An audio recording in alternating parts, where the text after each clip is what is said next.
mastered it. Born in 1955, Lawrence built his life not on glamour, but on discipline. A career naval officer, the sea shaped his path. Calm on the surface, deeply controlled beneath. He graduated from the University of Durham, trained as Anne, the Queen's only daughter. At the time, Anne was weathering personal storms.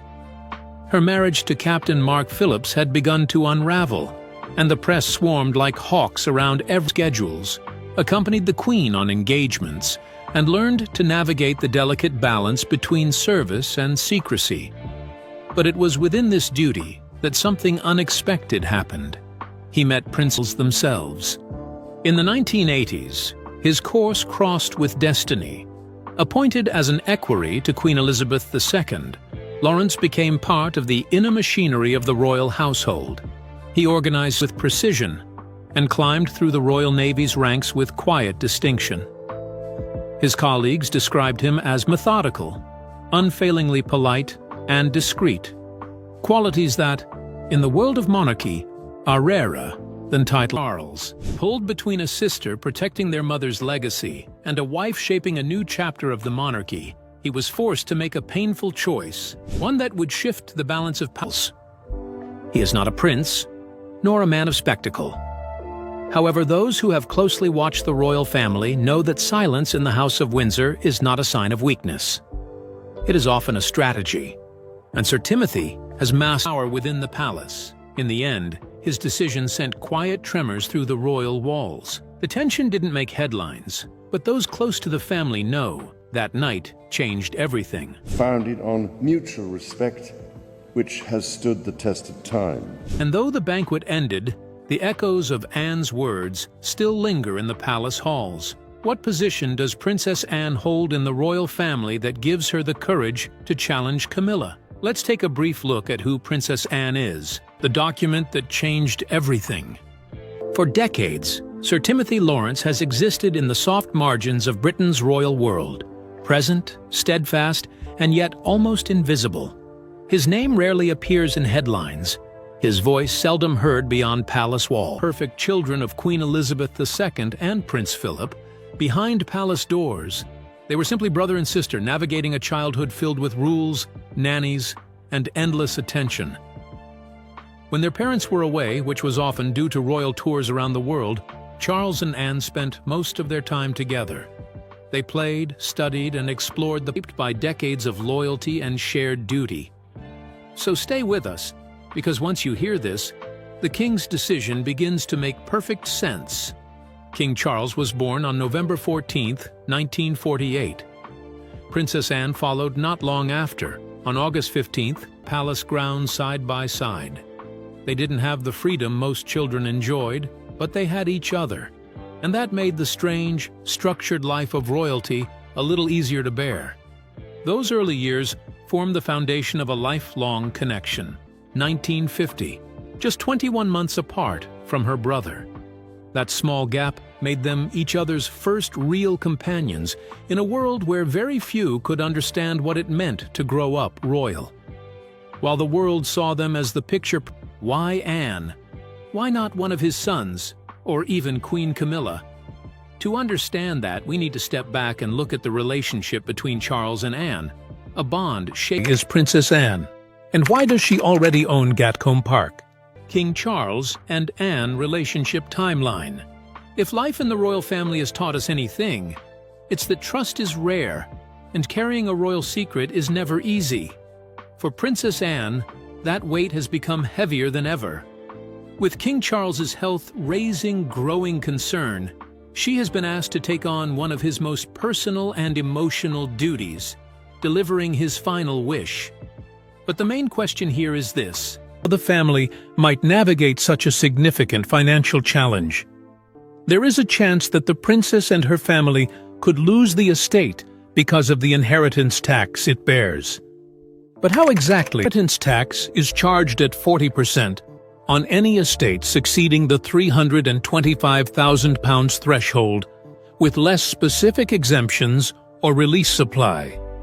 For Zara Tyndall and Peter Phillips, inheriting such a property could mean facing an inheritance tax bill of around £2,280,000. This is quite a substantial financial burden that would need to be addressed within 6 months of the inheritance. This looming tax obligation has sparked discussions about House loyal defenders of their late mother, Queen Elizabeth II, who had quietly insisted that Camilla should never be more than Queen Consort, a respectful nod to tradition and the enduring shadow of Princess Diana. According to a palace source, Anne had even reminded Camilla before, "The Queen said you should remain Queen Consort. That's what she wanted." But it didn't end with titles. Anne accused Camilla of overreaching, of expanding her influence within the royal circle and subtly redefining the family's inner structure. What had once been whispers of discontent became a silent battle of wills, playing out in glances and guarded conversations. At the heart of this royal storm stood King Charles. Heard what they thought they had, but those who knew Anne understood. She doesn't speak unless it matters. And that night, it mattered more than ever. This wasn't a simple disagreement over royal etiquette. It was a deep, principled stand rooted in memory, loyalty, and a promise made long ago. Anne had been one of the most like a blade. Turning to Queen Camilla, she spoke with poise, but with unmistakable resolve. "You are the Queen Consort, not the Queen." The room fell still. For a split second, time seemed to freeze. Some guests stared in disbelief, unsure whether they had truly heard. Glasses and polite laughter. A royal confrontation unfolded, one that no one saw coming. Princess Anne, known for her sharp mind, steady composure, and unwavering sense of duty, broke the fragile silence with a statement that sliced through the rooms at memorial services. In those emotional moments, you could see their shared grief, but also their comfort in having each other close by.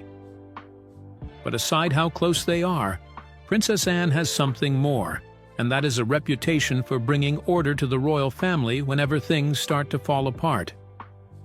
Princess Anne has been called the family's backbone, a role she earned through decades of hard work and dedication.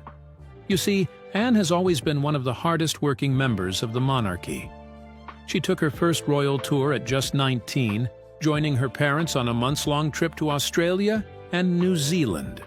It wasn't just a family trip, it was the moment she stepped into public duty, showing early on that she could handle the pressures of royal life. That same year, in 1970, Anne became the president of Save the Children UK. She didn't to the media fire. She avoided interviews, refused gossip, and offered quiet comfort to her brother. She stood by him when his public image was at its lowest, not as a royal, but as a sister who knew the weight he carried. Even more recently, after the death of their parents, Anne and Charles were often seen together at key events like the annual King's Foundation Awards ceremony. They were also seen walking side by side during Queen Elizabeth's funeral procession, exchanging private words. A royal wedding stripped of pageantry, defined instead by sincerity. But unlike many who enter the royal circle, he received no title, no princely honors, and no official role. Every shadow of scandal. Yet, within that turbulence, a quiet companionship formed. Timothy Lawrence was different from those around her. Disciplined but kind, reserved but steady. Over time, what began as professional trust deepened into something more personal, more human. By 1992, their bond had become undeniable. That December, in a modest ceremony in Crathy Kirk, near Balmoral, Princess Anne married Timothy Lawrence. He became simply her husband, a man without crown or courtly rank, standing 2 steps behind, yet always beside her. And that is where he remained. Through decades of state occasions, foreign tours, funerals, and family crises, Sir Timothy was there, not as the center of attention, but as the steady presence behind it. His loyalty was quiet, but unwavering. Inheritance tax. If Princess Anne's estate passes to her husband, Sir Timothy Lawrence, the transfer of Gatcombe Park would not be subject to inheritance tax due to the spousal exemption. This means that the estate could be passed without immediate tax implications away.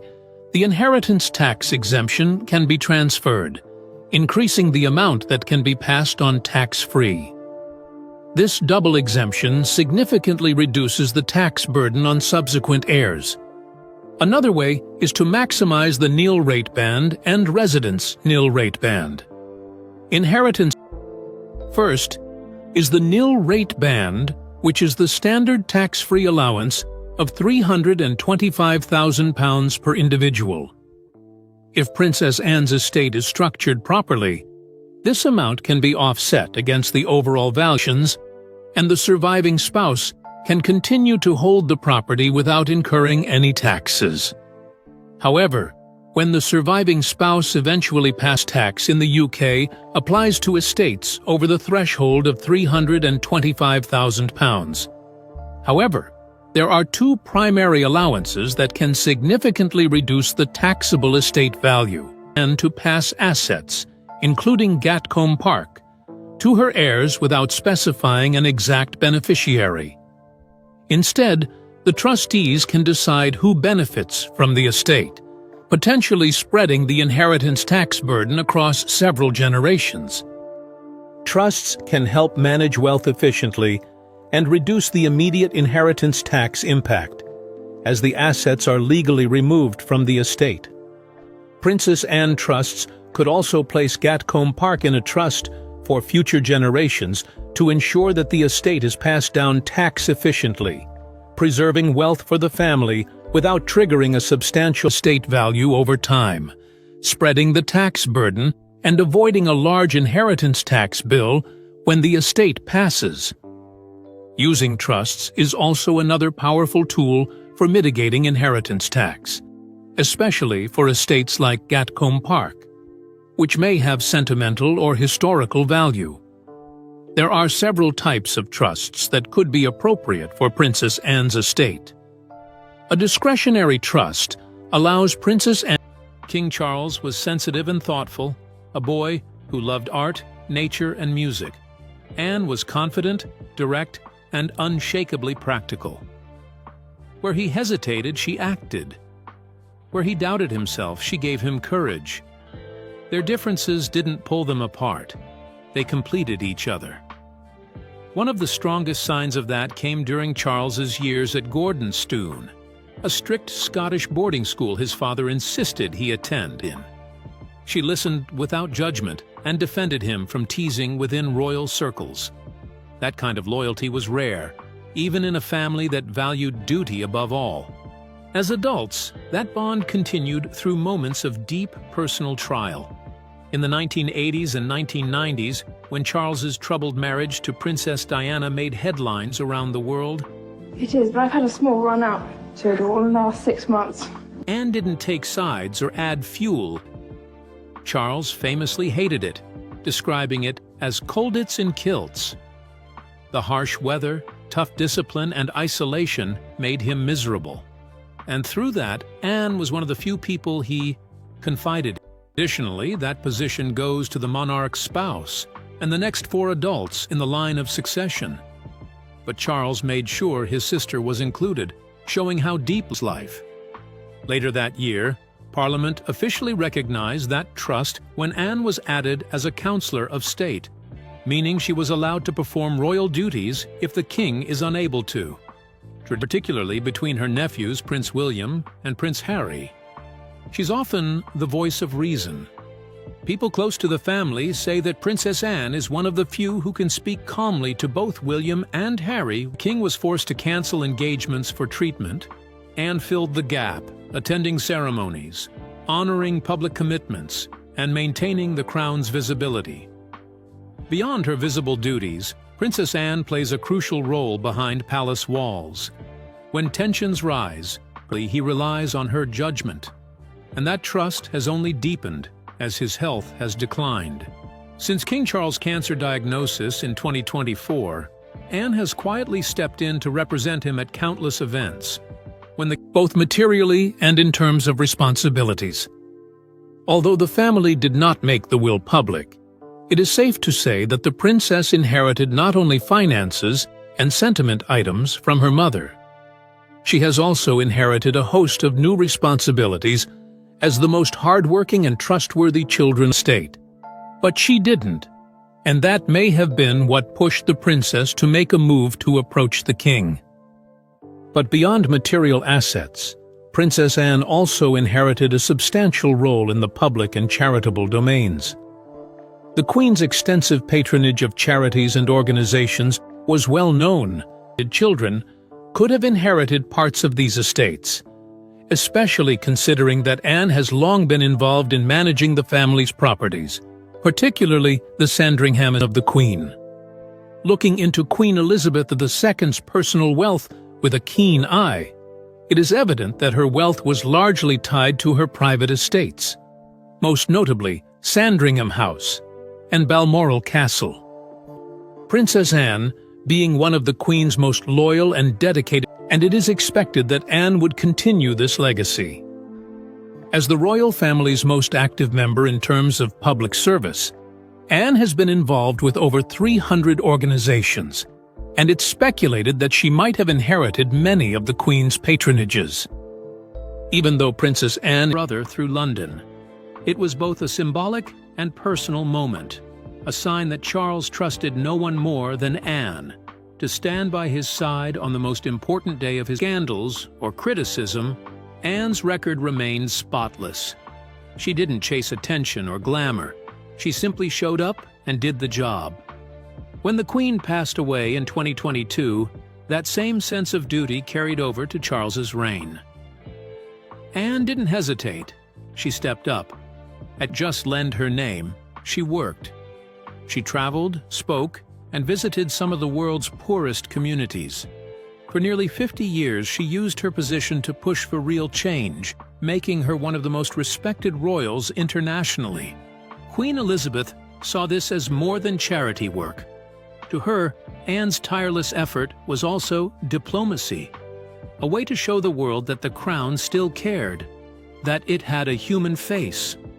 And in times when other royals faced King Charles's coronation in May 2023, Anne served as the gold stick in waiting, a role that dates back to the 1400s. She rode on horseback, leading 6,000 members of the armed forces as they escorted her. As the second eldest child, she isn't going to inherit the throne, or the title of monarch would go to her older brother, King Charles III.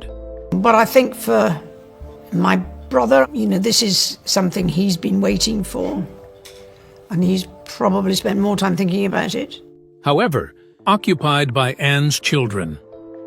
Now, Gatcombe Park is valued at approximately £15 million, and it is widely expected that Anne will leave this estate to her children.